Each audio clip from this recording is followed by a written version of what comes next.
ਇਸ ਪਾਰਟ ਵਿੱਚ ਸੈਂਟੈਂਸ ਬਣਾਵਾਂਗੇ ਹੈਵ ਹੈਡ, ਹੈਜ਼ ਹੈਡ ਨੂੰ ਯੂਜ਼ ਕਰਕੇ। ਇਹੋ ਜਿਹੇ ਸੈਂਟੈਂਸ ਤੋਂ ਬਿਨਾਂ ਵੀ ਆਇਲਸ ਐਗਜ਼ਾਮ ਹੋ ਸਕਦਾ, ਪਰ ਜੇ ਇਹਨਾਂ ਨੂੰ ਯੂਜ਼ ਕੀਤਾ ਜਾਵੇ ਤਾਂ ਸੈਂਟੈਂਸ ਵਿੱਚ ਡਾਇਵਰਸਿਟੀ ਆ ਜਾਂਦੀ ਆ। ਐਗਜ਼ਾਮੀਨਰ ਨੂੰ ਸ਼ੋਅ ਹੋ ਜਾਣਾ ਕਿ ਆਪਣੀ ਇੰਗਲਿਸ਼ 'ਤੇ ਕਮਾਂਡ ਵਧੀਆ ਅਤੇ ਡੈਫੀਨੇਟਲੀ ਸਕੋਰ ਜ਼ਰੂਰ ਵਧੂ। ਹੈਜ਼ ਹੈਵ ਔਰ ਹੈਵ ਹੈਡ, ਇਹਨਾਂ ਨੂੰ ਯੂਜ਼ ਕਰਨ ਦਾ ਮੇਨ ਪਰਪਸ ਇਹੀ ਆ ਇੰਗਲਿਸ਼ ਕਮਿਊਨੀਕੇਸ਼ਨ ਨੂੰ ਇੰਪਰੂਵ ਕਰਨਾ। ਜਿਵੇਂ ਹੈਜ਼ ਹੈਡ ਔਰ have had present perfect tense ਵਿੱਚ ਯੂਜ਼ ਹੁੰਦੇ ਹਨ ਜਦੋਂ ਪ੍ਰੈਜ਼ੈਂਟ ਨੂੰ ਰੀਸੈਂਟਲੀ ਪਾਸਟ ਵਿੱਚ ਕੁਝ ਹੋਏ ਨਾਲ ਜੋੜਨਾ ਹੋਵੇ। ਇਸ ਦੀਆਂ ਐਗਜ਼ਾਮਪਲਸ ਨੇ ਜਿਵੇਂ ਹੈਵ ਦੇ head there breakfast yet, they have had a cup of coffee but they have not had anything to eat yet। ਜਿਵੇਂ ਉਹਨਾਂ ਨੇ ਇੱਕ ਕੱਪ ਕੌਫੀ ਪੀ ਲਈ ਹੈ ਪਰ ਉਹਨਾਂ ਨੇ ਅਜੇ ਤੱਕ ਕੁਝ ਖਾਧਾ ਨਹੀਂ। My manager was upset this morning but now that he has had a detailed look at the sales report, he seems relaxed।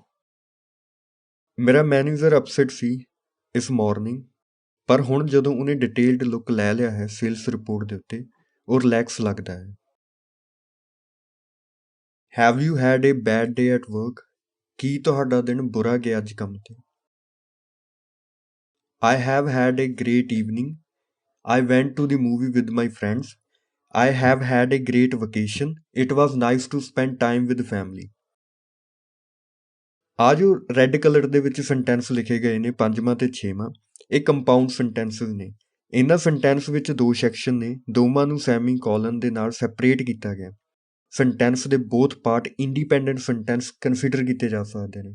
ਜਿਵੇਂ 5th ਆ I have had a great evening, next part I went to the movie with my friends. ਇਹ ਦੋਵੇਂ independent sentence consider ਕੀਤੇ ਜਾ ਸਕਦੇ ਨੇ।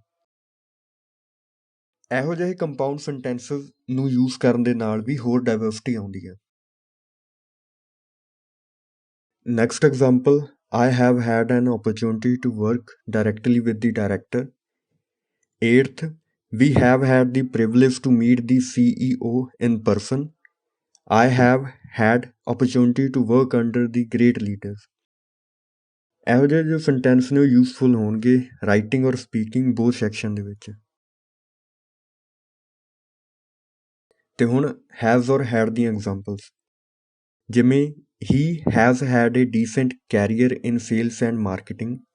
She has had a pretty decent training in art and craft। The college has had a history of extraordinary placement। ਤੇ next ਹੁਣ ਗੱਲ ਕਰਦੇ ਹਾਂ ਹੈਡ ਦੀ। ਹੈਵ ਦੀ ਹੀ ਪਾਸਟ ਪਰਫੈਕਟ ਫਾਰਮ ਆ। ਇਹ as a main verb use ਕੀਤੀ ਜਾਂਦੀ ਹੈ ਜਦੋਂ ਡਿਸਕਰਾਈਬ ਕਰਨਾ ਹੋਵੇ ਆਪਣਾ ਐਕਸਪੀਰੀਅੰਸ ਅਤੇ ਕੋਈ ਐਕਸ਼ਨ। ਹੋਰ ਸਿੰਪਲ ਸ਼ਬਦਾਂ ਦੇ ਵਿੱਚ ਆਪਾਂ ਪਾਸਟ ਪਰਫੈਕਟ ਨੂੰ ਉਦੋਂ ਯੂਜ਼ ਕਰਦੇ ਹਾਂ ਜਦੋਂ ਅਸੀਂ ਗੱਲ ਕਰਦੇ ਹਾਂ ਪਾਸਟ ਦੀ, ਅਤੇ ਜਾਂ ਫਿਰ ਜਦੋਂ ਪਾਸਟ ਟਾਈਮ ਬਾਰੇ ਕੁਝ ਦੱਸਣਾ ਹੋਵੇ, ਰੈਫਰ ਕਰਨਾ ਹੋਵੇ। ਸ਼ੁਰੂ ਦੇ ਵਿੱਚ ਇਸ ਦੇ ਨਾਲ ਸੈਂਟੈਂਸ ਕ੍ਰੀਏਟ ਕਰਨਾ ਥੋੜ੍ਹਾ ਮੁਸ਼ਕਿਲ ਹੁੰਦਾ, ਪਰ ਪ੍ਰੈਕਟਿਸ ਦੇ ਨਾਲ ਇਹਨਾਂ ਦੀ ਸਮਝ ਆ ਜਾਂਦੀ ਹੈ। ਇਸ ਦੀਆਂ ਐਗਜ਼ਾਮਪਲਸ ਨੇ ਜਿਵੇਂ the manager sacked him before he had a chance to explain his behaviour. Second, by the time he was 30, he had already had 4 different jobs to his credit। Third, I had already had a word with him about relocating to Toronto, and now that he has had time to think about it, he has accepted the offer। If I had had another 10 minutes, I would have completed the entire examination paper।